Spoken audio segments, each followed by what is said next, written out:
Bonjour à tous, bienvenue dans Afrique Actu numéro 10, avec toujours notre partenaire préféré, choisi et préféré, Monsieur Imposé. Emmanuel Dupuis. Monsieur, cher Emmanuel, Bonjour Alfred, toujours un plaisir de vous retrouver. plaisir partagé. Donc, merci, président de l'IPSE, l'Institut de prospective et sécurité en Europe, pour parler d'Afrique une fois de plus, parce que, évidemment, l'Europe, l'Afrique, il y a moins que 14 km du détroit de Gibraltar, en vérité, qui nous sépare parce qu'il y a tellement d'Africains en Europe et on a une histoire séculaire qu'en fait, on est tout le temps ensemble, quoi. Enfin, moi, c'est le constat que je fais, en tout cas dans le village africain de Paris. Voilà, on se retrouve tous régulièrement. C'est bien dit. Au colloque, bon, par exemple à l'UNESCO la semaine prochaine, sur la diplomatie culturelle. 2 jours après, à l'Automobile Club, où vous serez aussi, je crois, Emmanuel. Pour parler de Pointe-Noire au Congo. Et donc de l'attractivité de Pointe-Noire et du Congo-Brazzaville. Et non seulement j'y serai, mais aussi André Agide, le président de cette chaîne. Voilà, donc oui, bien sûr, parce que Africa Actu, c'est sur Global Africa Télé-Sud, vous le savez maintenant, mais c'est bon de le rappeler de temps à autre. Donc Emmanuel, il se passe toujours beaucoup de choses. Alors, sur la question de la migration Afrique-Europe, c'est le grand Est asiatique qui débarque en Allemagne ou en Pologne. Bon. Mais l'Allemagne s'est fait remarquer ces tout derniers jours en mettant le chancelier, donc a mis en cause Schengen. Il va rétablir des contrôles aux frontières allemandes. Mais plus intéressant pour nous, plus précisément concernant l'Afrique, il vient de signer un accord migratoire avec le Kenya. Donc on parle d'immigration qualifiée. Il y a quelques mois, l'Italie avait signé un accord avec la Tunisie et la Libye.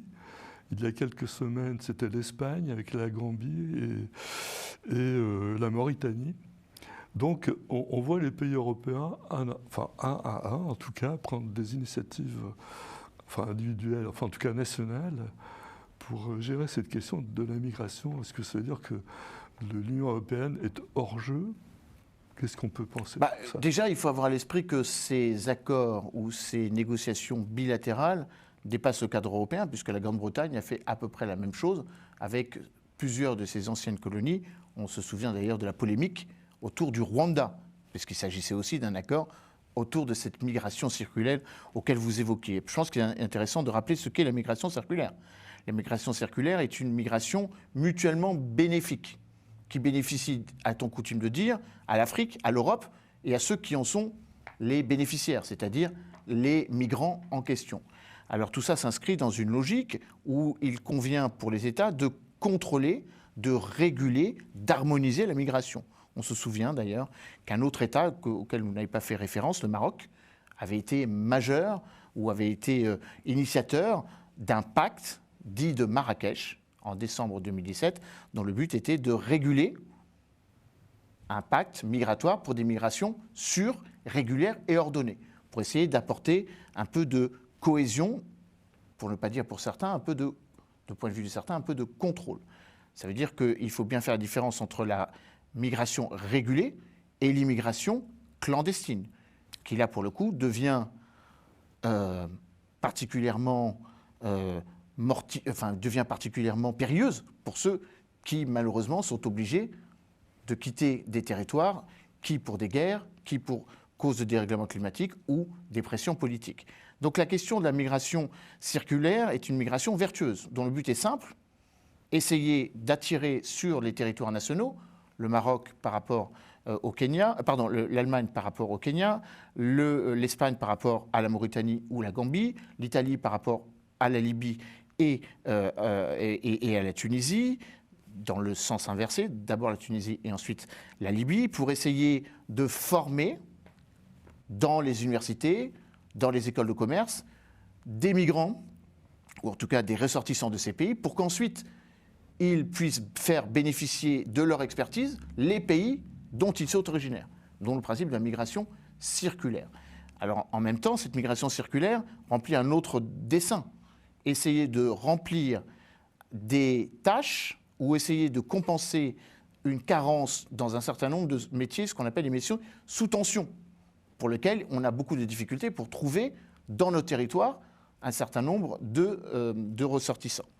Les métiers du bâtiment, les métiers de l'agroalimentaire ou tout simplement en termes de métiers de la santé. On a d'ailleurs à l'esprit, et d'ailleurs ça a été rendu assez prégnant au moment de la crise, au moment de la pandémie, à partir de 2019, que nous avions besoin de médecins et qu'une partie des médecins dont nous avions besoin a été formée ailleurs qu'en Europe. D'où cette attractivité ailleurs qu'en Europe, ou d'ailleurs pas seulement en Afrique, ailleurs qu'en Europe, aussi venant de pays d'Europe orientale ou du voisinage oriental. Donc le principe de la migration circulaire est un principe vertueux. Par contre, vous avez raison de rappeler que ça contrevient quand même au principe d'une unité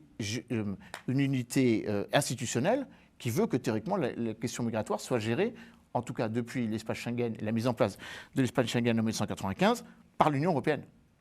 Et donc on sent bien qu'il y a, de la part d'un certain nombre d'États, la volonté de reprendre en main leur maîtrise migratoire.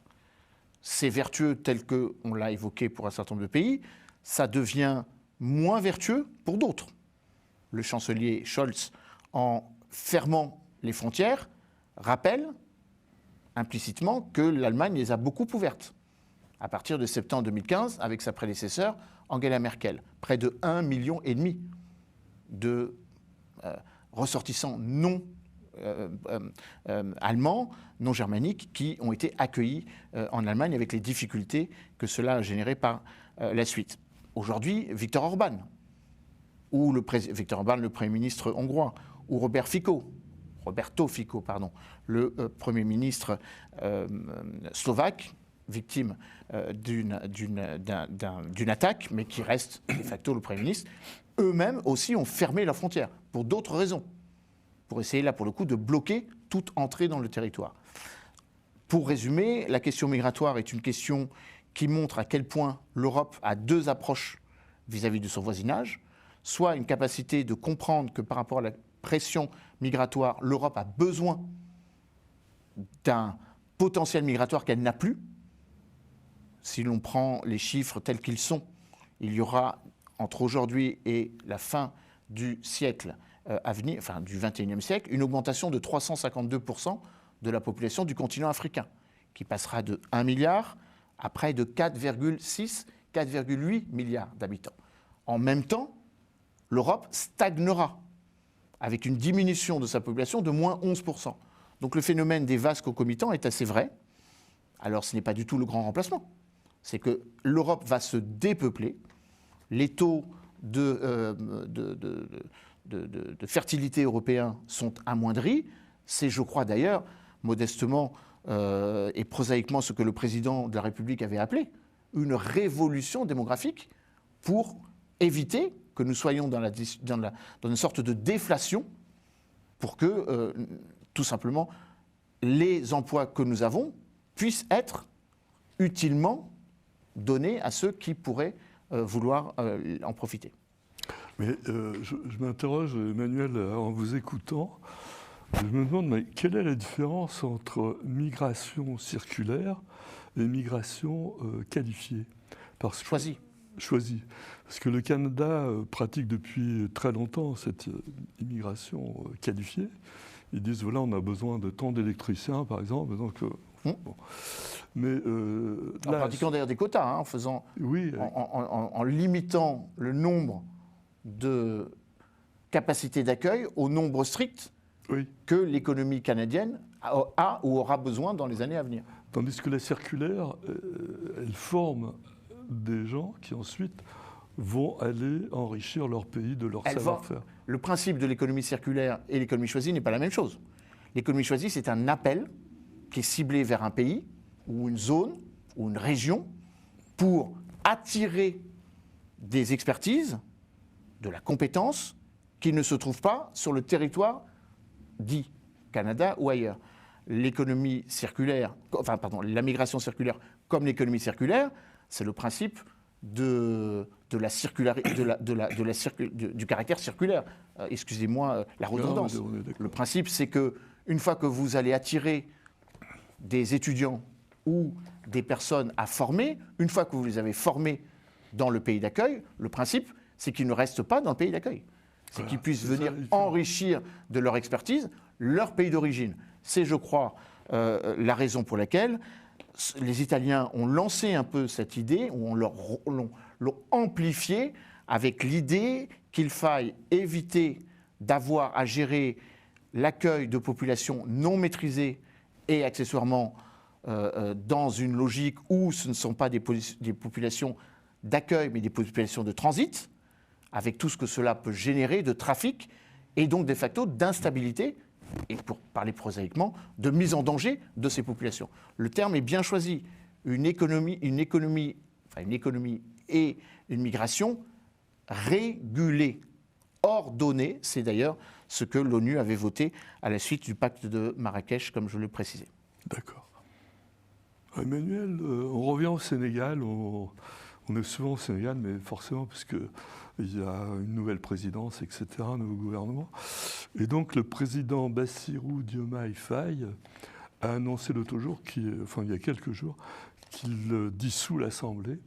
Donc, il y aura des législatives le 17 novembre.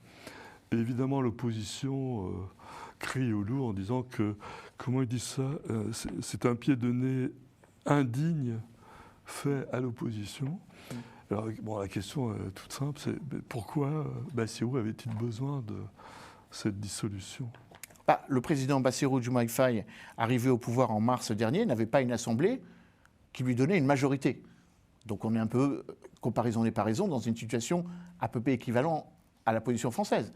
Le président ou l'exécutif, en l'occurrence le président Faye, est flanqué de son Premier ministre Ousmane Sonko, ont besoin d'avoir une assemblée qui va voter les lois qu'elle propose à la représentation nationale. Or, il se trouve que l'opposition à laquelle vous faites référence, donc, la plateforme qui soutenait l'APR, la plateforme qui soutenait l'ancien président Macky Sall, faisait de l'obstructionnisme et ne votait pas forcément, puisque s'il est dans l'opposition, les propositions de loi, projets de loi, gouvernementales ou les propositions de loi proposées par le parti d'Ousmane Sonko, le PASTEF, le parti le parti qui a gagné les élections, le parti pour la solidarité des travailleurs africains. Donc, il y a une certaine forme de logique à ce qu'il y ait cette dissolution ou que cette dissolution soit proposée. La vraie question, c'est qu'adviendrait-il si le président Diomaye Faye n'a pas de majorité ? Là, on serait dans une logique de cohabitation. Et de facto, Ousmane Sonko, devenu Premier ministre par la volonté même de celui qui a gagné les élections présidentielles, ne serait plus Premier ministre. Et il y aurait un Premier ministre qui serait de sensibilité de Macky Sall. Ce qui, vous m'accorderez cette expression, serait à peu près antinomique avec ce qu'il avait voulu faire, c'est-à-dire d'une rupture totale avec l'ancien système.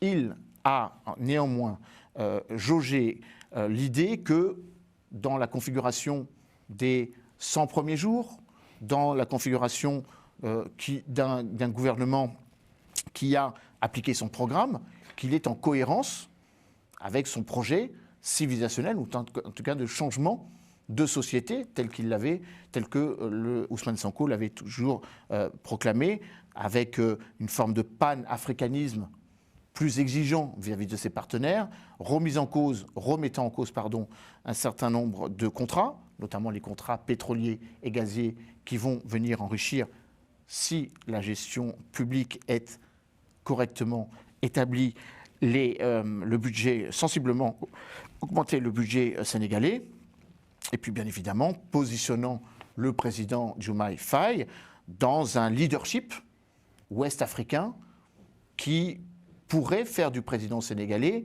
ce qu'a été le président Ouattara auparavant, c'est-à-dire un facilitateur, un médiateur par rapport à un certain nombre de pays qui se cherchent des parrainages, qui se cherchent des altérités diplomatiques. On pense évidemment aux 3 pays enclavés du Sahel. C'est d'ailleurs la raison pour laquelle le président Tinubu du Nigeria a confié au président sénégalais une mission visant à ce qu'il puisse servir de médiateur vis-à-vis des 3 pays récalcitrants du Sahel. Donc on voit bien qu'il y a sur la scène internationale, au sein de la population sénégalaise, une envie de conforter le pouvoir du président Bassirou Diomaye Faye, et en même temps des forces qui restent puissantes, puisque vraisemblablement l'opposition était une force, quand je dis vraisemblablement au sens littéral du terme, était une force suffisamment en capacité de perturber ou de remettre en cause ou de ralentir la volonté de réforme du président du Sénégal. Alors dans la série des réformes, puisque vous en avez évoqué, il y a quelques jours aussi, a été lancé un pôle judiciaire financier pour lutter contre la corruption. Et avant, au mois d'août, a eu lieu la mise en place de cette commission pour réexaminer les grands contrats. Alors, bien sûr, les contrats sur le pétrole notamment, qui avaient été négociés par la précédente équipe présidentielle. Tout à fait. Mais bon, je pose naïvement la question, parce que bien sûr que c'est dans la ligne de ce qui avait été annoncé par l'équipe gagnante, mais c'est pas un peu désinvolte, parce que quand on considère des contrats pétroliers en amont, il y a des investissements sur 10 ans, 20 ans ou 30 ans.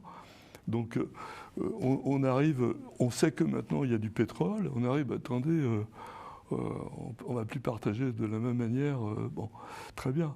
Mais... Alors c'est une façon de voir les choses. Il y a une autre façon de voir les choses. C'est que, comme vous le dites très bien, ces contrats remontent à plusieurs décennies. Donc ça n'implique pas seulement que le président Macky Sall. Ça implique les prédécesseurs du président Macky Sall, et notamment le président Wade. Ça veut dire que ces contrats ont été mal négociés selon les termes de l'actuelle présidence. Ça ne veut pas dire que selon la présidence Wade ou la présidence Macky Sall, cela n'aura pas bénéficié. C'est d'ailleurs la raison pour laquelle est créé en même temps un parquet national financier et lancé une enquête pour corruption sur toutes les responsabilités vis-à-vis de toutes les responsabilités qui ont engagé ces contrats. Ça ne veut pas dire que les contrats seront remis en cause. Ça veut dire que la façon dont les contrats ont été négociés selon des termes qui ont pu bénéficier à certains et pas forcément à tous, va être réévaluée. C'est, je crois, dans la foulée de ce qu'avait dit le président Bassirou Diomaye Faye dans son discours d'intronisation ou son discours d'investiture, on ne remet pas en cause, on réévalue. On pourrait même faire la parallèle avec la présence française. On ne remet pas en cause la présence française, on estime si elle est bénéfique, j'allais dire bénéficiaire, si elle est bénéfique pour la population sénégalaise. C'est à peu près la même chose avec les contrats pétroliers. Les contrats pétroliers, c'est 1 milliard d'euros par an sur les 30 prochaines années par rapport à l'exploitation pétrolière qui pourrait avoisiner les plusieurs centaines, les chiffres sont variables, plusieurs centaines de milliers de barils de pétrole jour. Donc, au bénéfice de la population sénégalaise. Du reste, au bénéfice non seulement de Dakar, mais de Saint-Louis, car une bonne partie aussi de ces dividendes vont bénéficier à la dimension de la décentralisation et non seulement de la centralisation autour de Dakar. Un certain nombre de... pourquoi je dis ça? Parce que la Casamance, région marginalisée, dont est originaire Ousmane Sonko, avait été un des éléments prégnants politiquement par rapport au hiatus entre le centre et la périphérie. La région de Kaolack, qui est une région qui n'a pas été choyée par la précédente, la Casamance encore moins, pour des raisons que l'on sait, et notamment par rapport à l'irrédentisme qui caractérise cette région outre Sénégal. Tout ça participe aussi d'une volonté de changer un peu la nature de la dévolution du pouvoir. Moins de centralisation administrative, de verticalité, et plus d'hétérogénéité, ou pourrait-on dire aussi d'homogénéité, en tout cas plus de décentralisation. Tout ça participe de la volonté de revisiter un peu les rapports de force et de puissance par rapport je crois, qu'on peut le dire ainsi, une forme de révolution politique telle qu'elle a pu accompagner l'arrivée au pouvoir du président sénégalais. D'accord. Alors, il y a un autre pays où il se passe des choses, c'est la République démocratique du Congo.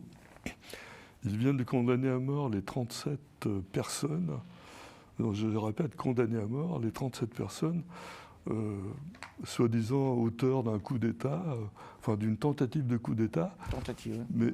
Mais on a un peu trouvé ça un peu curieux parce que, en fait, de tentative de coup d'État, ces personnes sont allées occuper le domicile d'un ministre, mais un ministre parmi tant d'autres. Vital Kamerhe, qui est l'ancien vice-président, président de l'Assemblée nationale. Bon, mais est-ce qu'on fait un coup d'État en occupant le domicile d'un ministre Alors, je pourrais vous répondre, l'enquête est en cours, donc je n'ai pas grand-chose à rajouter, mais je ne vais pas dire ça. Non, mais l'enquête est en cours, ils ont condamné les... Oui, l'enquête est en cours, oui. Disons que... oui, vous avez raison. D'accord. Mais non, pour aller dans le fond du sujet, cette tentative de coup d'État est effectivement, pour certains, assez équivoque, dans le sens où l'auteur de ce coup d'État appelait à la restauration de ce qu'a été le Zaïre, c'est-à-dire la dimension précédente avant la République démocratique du Congo, avec une forme non seulement d'opposition ou de coup d'État contre l'actuel président Tshisekedi, mais contre un opposant devenu un allié politique de Tshisekedi, donnant l'impression qu'in fine, on ne s'opposait pas au chef, mais à un de ses lieutenants. Il y avait eu d'ailleurs des précédents. Jean-Pierre Bemba, qui fut aussi un autre vice-président de la RDC, avait lui-même été l'auteur d'un soi-disant putsch contre l'actuel président. Donc, ça peut paraître assez équivoque. Ce que je retiens, c'est que, premièrement, ces pauvres R ont été condamnés à mort. Deuxièmement, que ce coup d'État était un peu une opération de bras cassés ou une opération dont on peut douter de l'efficacité, où tout a été un peu scénarisé. Des mercenaires venus de pays européens. En l'occurrence, je crois, des mercenaires qui étaient roumains ou en tout cas des mercenaires européens. Une capacité, une personnalité de l'auteur du coup d'État, qui est un ancien militaire, avec cette volonté de retrouver la geste d'un Zaïre qui finalement ne ressemble pas, enfin qui diffère peu de l'actuelle RDC, la volonté de s'en prendre à Vital Kamerhe, donc le vice-président, autrefois président de l'Assemblée nationale, donnant la confirmation que la RDC est perclue par deux mots, au sens littéral du terme, une très grande polarité politique qui fait que le président Tshisekedi a autour de lui des partenaires dans la gestion du pays, mais qui sont aussi des adversaires politiques pour les élections présidentielles à venir, et en même temps, de l'autre côté, une instabilité croissante, une instabilité chronique, qui fait que malgré la présence depuis 20 ans des forces onusiennes, la MONUC puis la MONUSCO, malgré les tentatives de médiation occidentale, pour ne pas dire française, visant à éviter un conflit entre la RDC et ses voisins, il y a ces deux pesanteurs. D'un côté, une vie politique à Kinshasa qui semble être, pour le moins, je le redis, équivoque, et de l'autre, des bruits insistants d'instabilité aux frontières qui pourraient déboucher sur une confrontation directe. On pense notamment dans la région de Goma, entre Kivu et la ville de Goma, la région de Kivu et la ville de Goma, entre le Rwanda et la RDC. Bon, il nous reste 1 minute 30, Emmanuel.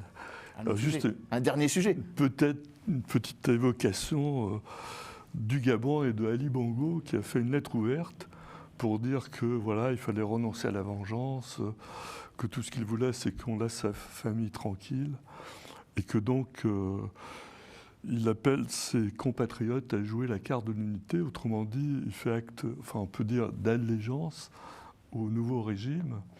Est-ce que votre opinion, ce serait que, ben voilà, on tourne la page et que ça y est, le général Brice Oligui, ça y est, il est installé, quoi. en attendant... Il est installé parce que personne ne remet en cause justement. le coup d'État, faut-il le rappeler, déjà d'un an. Hein, on a fêté le 26 août 1 an de coup d'État, avec la perspective quand même, et le président Oligui l'a rappelé, notamment quand il est venu en France, d'une transition, d'une perspective de transition. Alors, je ne pense pas que c'est un revirement des bongoïstes ou de la famille d'Ali Bongo, c'est surtout une façon de démontrer que Ali Bongo et sa famille veulent continuer à jouer un rôle dans le pays, un rôle économique. Pour l'instant, il peut difficilement être politique. Alors, c'est assez drôle la manière que vous avez de rappeler, telle que c'est présenté, que Ali Bongo appelle à ce qu'il n'y ait pas de vengeance. Oui. Ce serait plutôt les militaires qui devraient confirmer qu'ils n'ont pas fait de vengeance, car accessoirement, Ali Bongo et l'ensemble de ses ministres ont été peu inquiétés. Je mets de côté, évidemment, son directeur de cabinet, je mets de côté son épouse, qui, eux, ont été accusés d'un certain nombre d'opérations pour le moins interrogeables sur le plan financier. Mais là n'est pas la question. Ça veut dire que, in fine, de manière plus générique, le coup d'État qui s'est passé à Libreville, au Gabon, démontre qu'il y a, sur le continent africain, une aspiration qui s'exprime à travers des coups d'État militaires pour une transition, pour un changement politique. Je ne dis pas qu'il y a les bons et les mauvais coups d'État. Certains pourraient le penser. Je ne vais pas jusque-là. Je vais juste, pour confirmer et conforter l'interrogation que nous avons aujourd'hui, d'un président gabonais qui, in fine, n'est pas sanctionné par la communauté économique des États d'Afrique centrale, un président général Oligui qui continue la coopération avec ses partenaires traditionnels. La base française, même si elle doit être réévaluée dans son nombre de militaires, le camp Leclerc restera, le camp de Gaulle restera présent donc dans le territoire, et un Gabon qui a parfaitement compris que dans la configuration d'une nouvelle émergence, d'une centralité africano-atlantique, doit être un pôle de stabilité, doit jouer son rôle de garant, parce que le président général du Gabon a parfaitement bien compris qu'il faut mettre en avant un certain nombre d'éléments qu'attend la communauté internationale. La perspective de céder le pouvoir à des forces politiques civiles. Donc, je reviens à ce que vous dites et je résume mon propos. Le simple fait que la famille Bongo, que l'ancien président Ali Bongo appelle ses troupes à respecter une forme de tolérance de leur point de vue vis-à-vis d'un coup d'État et non pas se positionner comme au Niger, comme étant encore légitime parce que victime de ce coup d'État. On a évidemment tous à l'esprit la résistance du président Bazoum, qui considère toujours qu'il a été injustement chassé et qu'il est le président en exercice d'un Niger qui elle-même a fait l'objet d'un coup d'État militaire. Donc c'est deux natures différentes et d'une certaine manière, la communauté internationale, en continuant à investir au Gabon, en invitant le président Brice Clotaire Oligui à l'occasion du sommet de la francophonie d'ici quelques jours, témoigne d'une forme d'adaptation, une forme de réelle politique que la décision que vous évoquiez confirme. D'accord. Merci Emmanuel. Merci à vous. On a un peu débordé, mais bon. Comme toujours. Bon, on se retrouve dans 15 jours. Chers amis, nous allons dans la deuxième mi-temps de cette Afrique Actu accueillir M. Alexandre Planel, qui est le directeur général de l'Alliance des patronats francophones et qui va jouer un rôle important avec le forum Francotech à la veille et pendant le sommet de l'OIF, de la francophonie, donc à Paris dans les prochains jours.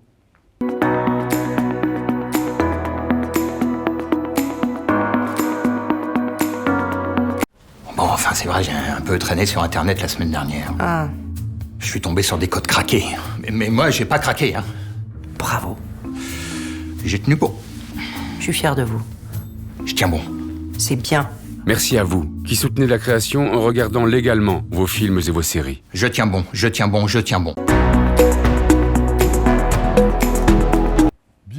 dans la deuxième partie de Africactu numéro 10. Nous recevons donc M.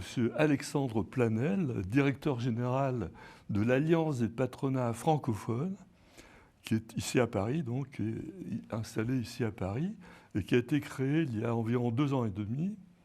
Donc on va déjà parler de ça, Alexandre, si vous voulez bien. Quel est l'objectif ou la raison d'être de l'Alliance, comme on dit aujourd'hui, et où en êtes-vous de la progression, de l'avancée de cette Alliance? Bonjour Alfred, merci de me donner l'opportunité d'évoquer effectivement cette organisation, l'Alliance des patronats francophones, qui, comme vous l'avez dit, a aujourd'hui un peu plus de 2 ans.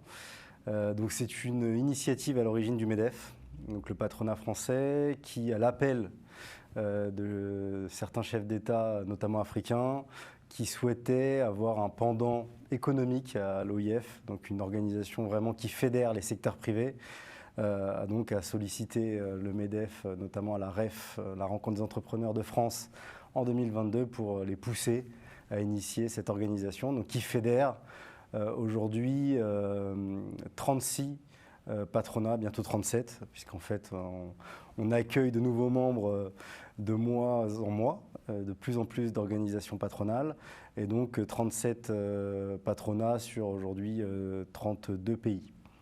Voilà. Et donc c'est un réseau puissant, puisque derrière les patronats, c'est surtout des entreprises. Oui, bien sûr. C'est ce qui nous intéresse au final. L'idée de cette organisation, ça a été, à travers les patronats, qui ont deux avantages. Un, bien sûr, de représenter des entreprises alors, grandes, des ETI, des PME, des PMI, qui sont assez structurées pour aller à l'international, ou alors, le cas échéant, s'il y a des investisseurs étrangers qui viennent de leur pays, pouvoir éventuellement être des partenaires. Ça, c'est le premier avantage. Et le deuxième, c'est qu'aussi, ils sont en relation constante avec leurs autorités, les autorités de leur pays. Et donc aussi, c'est des portes d'entrée utiles pour faciliter les affaires, les flux économiques entre ces pays francophones. Et donc, c'est l'essence même de notre organisation. Et donc, ça marche plutôt bien. Il y a une très bonne dynamique. Comme je vous l'ai dit, on a de nouveaux membres qui tapent à la porte de mois en mois. Et donc, on espère être de plus en plus nombreux et pouvoir représenter de plus en plus d'entreprises, puisque la force de l'Alliance, c'est son réseau. Et aujourd'hui, à travers nos membres, c'est un peu plus d'1 million d'entreprises représentées par nos membres. D'accord. Vous avez dit 36 pays. Non, 32 pays 32 et 37 pays. Organisations. Mais alors, parce qu'en fait, dans certains pays, on a des régions qui sont représentées, par exemple le Canada, qui est fédéral. On va avoir le Québec, l'Ontario, la Colombie-Britannique. Et après, dans certains pays, on va avoir 2 organisations qui ont souhaité intégrer l'Alliance. Et la Belgique, vous en avez combien? On n'en a qu'une, qui est la partie de la Wallonie, donc francophone forcément, qui est représentée dans l'Alliance. Les cousins wallons. L'Union des entreprises wallonnes, en l'occurrence. Oui. Et vous avez cité le MEDEF. Donc, je rappelle que c'est M. Geoffroy Roux de Bézieux qui est votre président, qui était précédemment le président du MEDEF. Est-ce que vous avez des liens fonctionnels avec le MEDEF ou vous jouez en toute autonomie votre mission? Alors nous, on n'est pas une émanation et un bras armé entre guillemets de la France. Nous, on fait du multilatéralisme.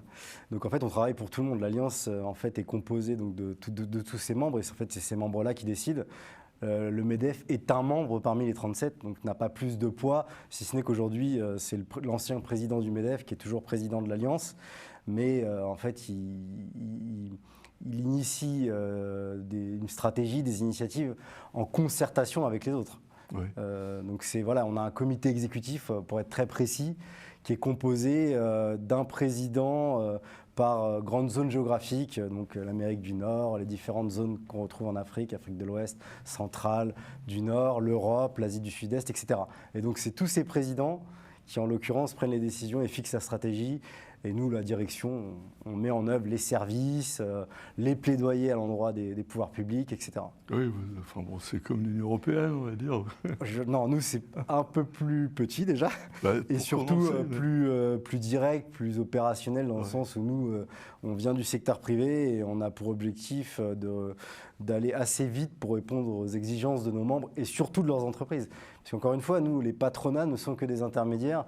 On travaille essentiellement et surtout pour les entreprises. Alors, est-ce qu'il y a des pays ou des patronats donc, qui représentent des entreprises qui sont plus allants que d'autres Par exemple, souvent, on a observé que les Québécois étaient assez volontaristes. Alors, bon, déjà, il y a des pays qui sont plus francophones que d'autres, en l'occurrence, donc qui se sentent plus concernés, pardon, et aussi des patronats, en l'occurrence, qui ont des moyens plus conséquents que d'autres, donc qui peuvent se permettre de s'investir un peu plus parce que ça demande des ressources humaines, du temps, etc. Et donc effectivement, on a des leaders qui sont au même titre que le MEDEF à l'origine de l'organisation. J'ai cité le MEDEF, mais en fait, ils étaient plusieurs en fait, au démarrage à se mettre ensemble et à initier cette organisation. Et donc je peux citer effectivement les Québécois, les Ivoiriens, les Tunisiens, les Marocains. On a aussi le Sénégal, le Cameroun, la RDC, le Congo voisin, le Liban. Voilà, c'est ces pays-là qui sont aujourd'hui très impliqués, mais j'en ai cité quelques-uns. Il y a aussi le Cambodge qui est rentré récemment, qui est très impliqué. Voilà. Mais franchement, tout le monde se sent impliqué parce qu'ils y voient un intérêt. Quand on rentre dans ce réseau, c'est des opportunités à l'international pour leurs membres, pour leurs entreprises. Et donc, ils essaient de jouer le jeu au maximum et de s'impliquer, forcément. Oui, en fait, est-ce qu'on peut dire que, en quelque sorte, cette alliance est un peu comme l'État profond, c'est-à-dire que c'est moins sensible aux fluctuations, aux bouderies du moment, et que l'engagement économique entre parties, entre pairs, est suffisamment fédérateur pour surmonter les difficultés éventuellement politiques du moment? Alors, je ne sais pas si l'État profond, ce serait le bon exemple en termes de comparaison, mais effectivement, nous, les représentants du secteur privé, donc les chefs d'entreprise, les dirigeants, les cadres dirigeants, on n'a pas la même temporalité que le monde politique. On est plus pragmatique aussi, ce qui fait qu'on va aller s'impliquer dans une organisation comme celle-ci et essayer de créer ces passerelles, ces ponts. C'est parce qu'on y trouve un intérêt économique en premier. Et donc, effectivement, c'est aussi pour ça qu'on retrouve dans l'Alliance des pays qui, au niveau bilatéral, pourraient être en tension diplomatique. On les retrouve dans l'Alliance parce que leurs entreprises y voient un intérêt, et en l'occurrence un intérêt en faisant des affaires, un intérêt économique. Et donc oui, effectivement, on essaye de ne pas regarder trop les tensions bilatérales ou diplomatiques qu'on peut retrouver alors ponctuellement ou plus dans la durée entre certains États. On avance. On fonctionne, les entreprises se rencontrent. Par contre, c'est vrai que des fois, ça peut impacter nos initiatives. Il faut être réaliste, mais on essaye de faire au mieux avec la réalité. Et puis, tant qu'on peut mettre les femmes et les hommes d'affaires en relation, on estime que s'ils ont un intérêt, de toute façon, ils passeront au-delà et puis ils matérialiseront derrière des partenariats, ils signeront des contrats, matérialiseront des investissements, créeront de l'emploi, etc. C'est une action très positive, on ne peut que s'en féliciter.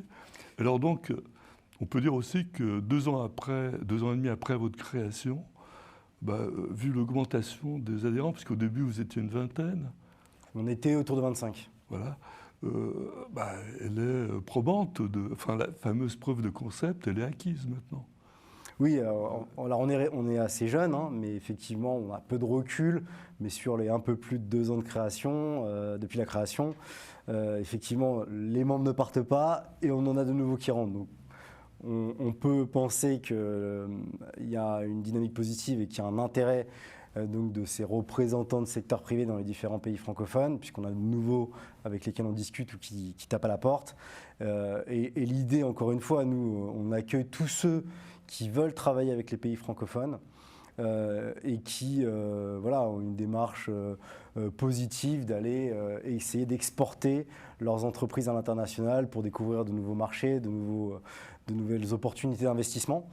Donc c'est pour ça qu'on est assez ouvert. C'est vrai que pour l'heure, si on peut comparer par rapport à l'Organisation internationale de la francophonie qui compte un peu plus de 50 membres de droit, et puis si on prend tous les observateurs, on est à 88 je crois, on n'en est pas là parce que nous on s'est essentiellement concentré au démarrage sur des pays qui bien sûr ont leur langue nationale mais ont une proportion de francophones assez importante et qui font que le dénominateur commun quand ils se parlent c'est le français. C'est vrai que c'est plus simple quand on se comprend. Et donc c'est pour ça qu'on s'est concentré sur les pays où il y a beaucoup de francophones. On ne se ferme pas la porte à aller peut-être accueillir des patronats de nouveaux pays qui ont des proportions congrues de francophones, mais qui voient un intérêt de commercer ou de faire des échanges économiques avec les pays qu'on représente dans l'Alliance. Et nous aussi, c'est des opportunités économiques pour notre réseau. Donc on n'est pas fermé.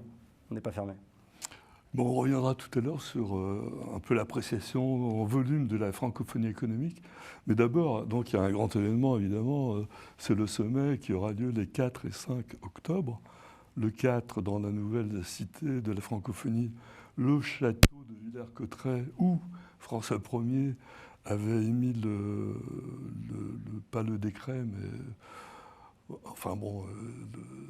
avait instauré le français globalement. Oui, voilà, avait instauré le français comme langue du royaume. Qu'est-ce que ça veut dire? Ça veut dire qu'avant, les tribunaux, par exemple, rendaient leur jugement en latin. Évidemment, pour le peuple, ce n'était pas très facile. Donc c'est une ville emblématique, le château en tout cas. Et puis le 5 à Paris. Mais vous serez très actif et vous allez commencer la veille, le 3. Vous allez donc être un acteur important de Francotech, qui est le forum économique. Je vous laisse nous en dire plus. Merci, effectivement, c'est une échéance qui arrive assez rapidement, c'est presque demain. Donc il y a ce sommet politique classique de l'OIF qui se tient tous les 2 ans. Là, il revient en France après 33 ans. Et donc, l'État français a jugé utile, et on est tout à fait d'accord avec eux, pour cette édition, de faire un vrai forum économique d'ampleur, et donc qu'on organise en collaboration, bien sûr, avec Business France. Donc, c'est Business France et l'Alliance des patronats francophones qui se coordonnent et qui organisent cet événement, qui se tiendra les 3 et 4 octobre, donc la veille du début du sommet politique, qui commence le 4. Et donc on sera à cheval sur la 2e journée.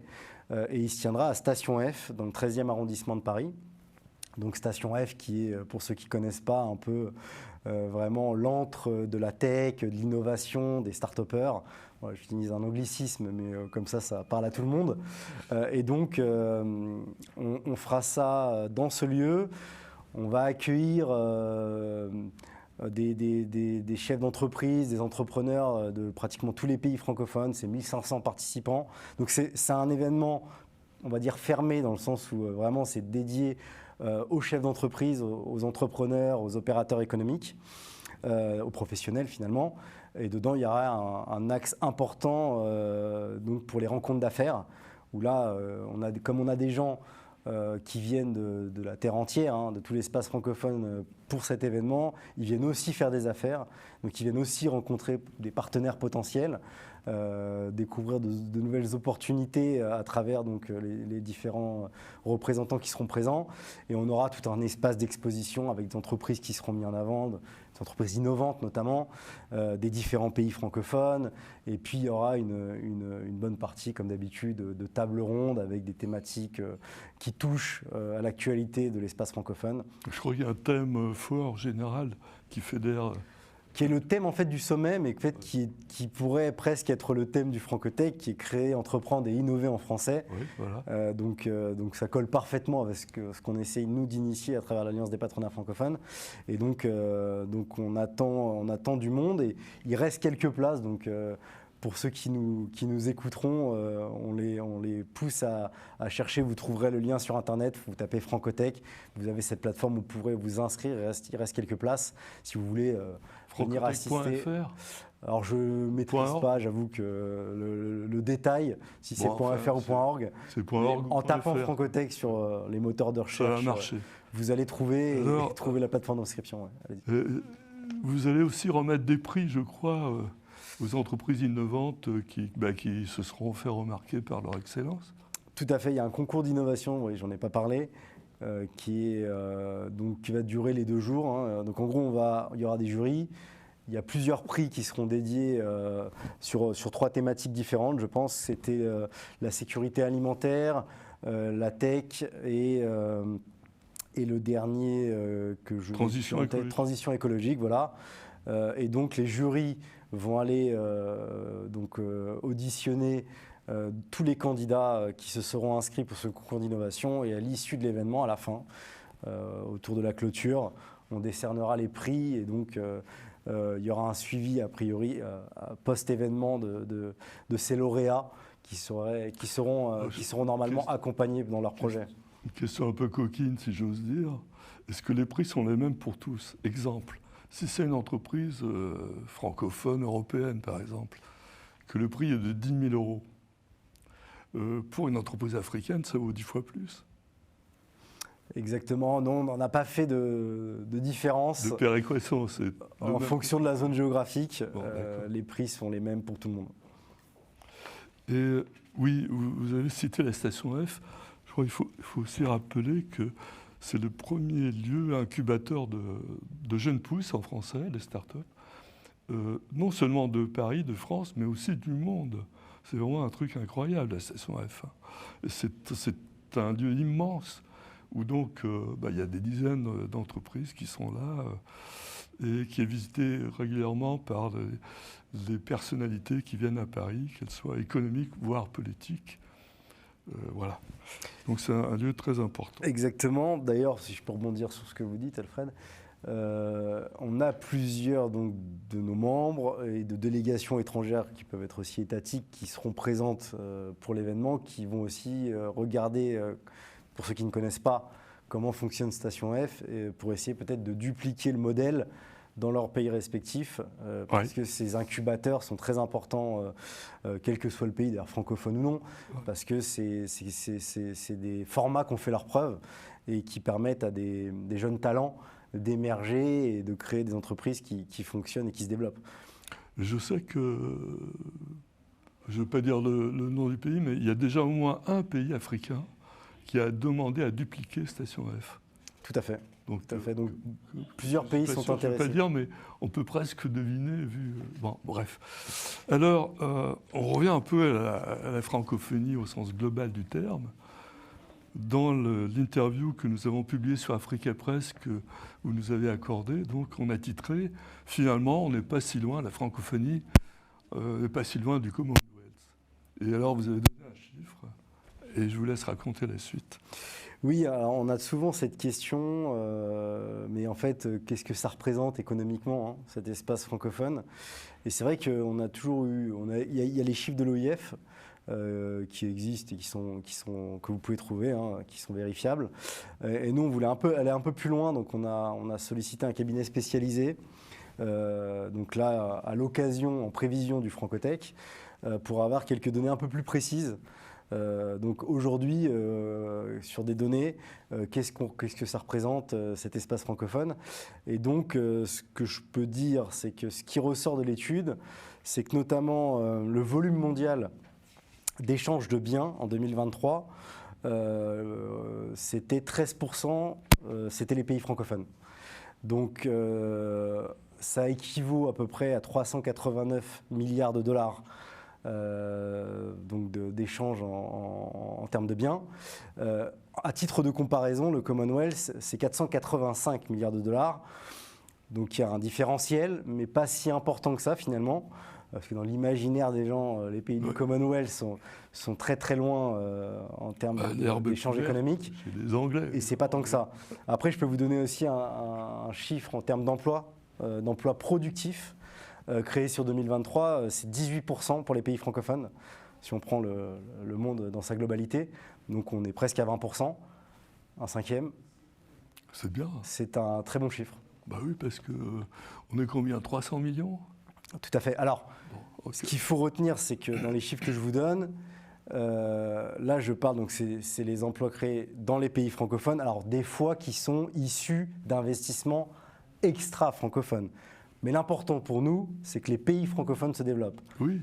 Donc, finalement, on s'y retrouve. On est heureux d'accueillir des capitaux étrangers pour des... Mais ça, je dirais que c'est la mondialisation aujourd'hui. Les investissements et les capitaux viennent de partout. L'important, c'est que les pays francophones soient attractifs et qu'au-delà des 18%, il y a une dynamique positive. Ça augmente. Donc, finalement, l'espace francophone est attractif. Et ce qu'on peut retenir aussi, c'est que les investissements intra-francophones augmentent, c'est-à-dire entre pays francophones. D'accord. Donc, on va dire que nous, on y contribue à notre petite échelle, mais de manière générale, ça va dans le sens positif. Les pays francophones entre eux, investissent, créent de l'emploi entre eux.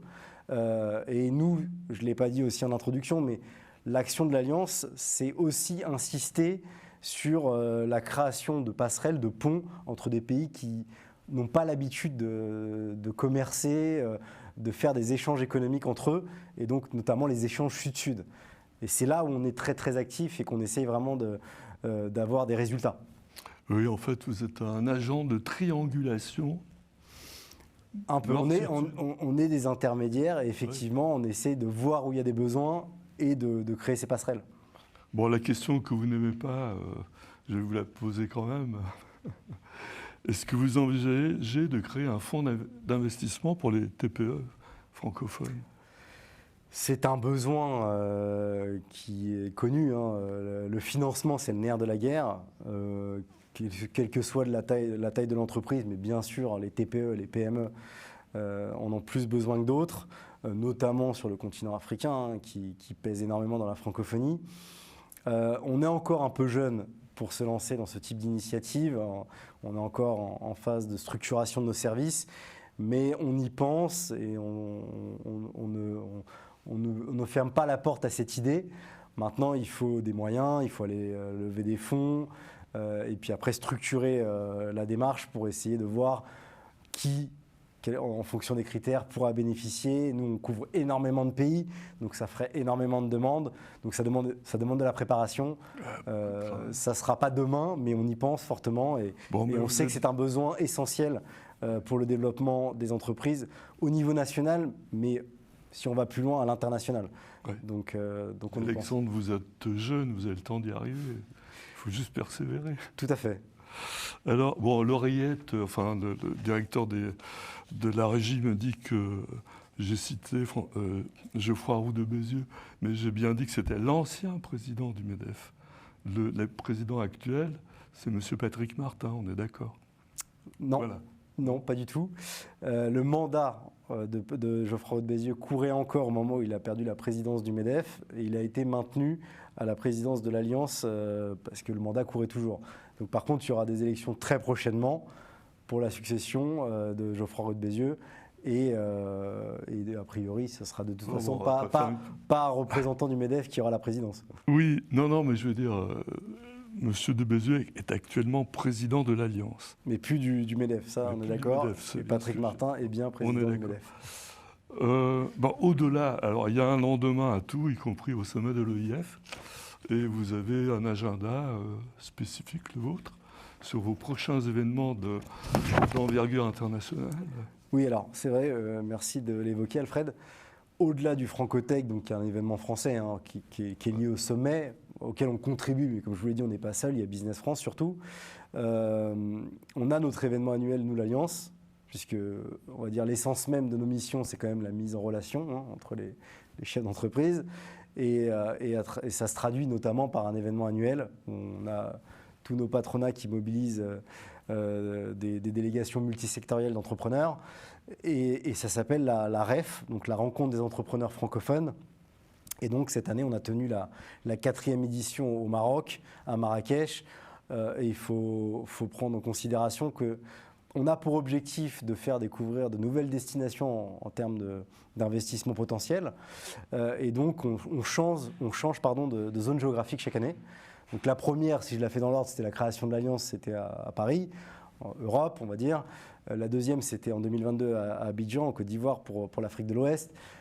Et en 2023, donc avant le Maroc, c'était le Québec, pour l'Amérique du Nord. Et donc la prochaine édition, vu qu'on vient de passer le Maroc pour l'Afrique du Nord, ce sera en l'occurrence au Congo-Brazzaville, pour l'Afrique centrale. Et donc ce sera au mois de juin, à la fin du mois de juin. Les dates vont être annoncées très prochainement, mais ce sera fin du mois de juin 2025. Et donc ça, on organisera avec donc notre partenaire local qui est notre membre. On s'appuie toujours sur notre membre dans le pays où on organise la REF. Et dans l'occurrence, c'est Unicongo, donc le patronat du Congo-Brazzaville. Oui, mais vous voyez déjà plus loin. Là, vous êtes Là, je parle de l'année 2025, mais effectivement, on a encore des échéances derrière qui sont déjà programmées, puisqu'en fait, on a déjà ciblé pour 2026 donc une nouvelle zone géographique, qui est en l'occurrence l'Asie du Sud-Est, et donc c'est le Cambodge, qui est accessoirement aussi candidat pour accueillir le prochain sommet de la francophonie en 2026. Donc les périodes concordent. Nous, on veut organiser notre rencontre des entrepreneurs francophones à Phnom Penh, ou en tout cas au Cambodge, en 2026, et a priori, le Cambodge est en bonne position pour récupérer l'organisation de la prochaine édition du sommet. Donc, le Cambodge aura en tout cas une belle visibilité en 2026 c'est très bien. à l'international. Ouais. Ça montre l'extension de la francophonie Tout à fait. du Canada à l'Est asiatique. Et aussi, vous avez d'ailleurs déjà accompli une mission auprès des autorités cambodgiennes pour oui, commencer à préparer ça. On a été au mois de juillet avec donc, le président Roch Bézieux en mission de prospection, rencontrer les autorités pour, on va dire, caler plus ou moins la période en 2026 et s'assurer qu'on aura le soutien des autorités dans l'organisation de cet événement économique majeur pour le pays, puisqu'on va faire venir des délégations entre 30 et 40 pays francophones. Donc ils sont contents de votre démarche, ils sont désireux de vous accueillir. C'est rare qu'on nous dise que ça ne les intéresse pas. D'accord. Bon, merci Alexandre, on est arrivé au terme de l'émission. Merci Alfred. Vous me demandez pourquoi je regardais toujours par là, je vais vous le dire, c'est parce qu'il y a le minuteur qui me dit voilà, 26 minutes. Merci d'être venu. Merci à vous pour l'accueil et pour les questions. Et chers amis, bien, on se retrouve dans 15 jours pour Afrique Actu numéro 11.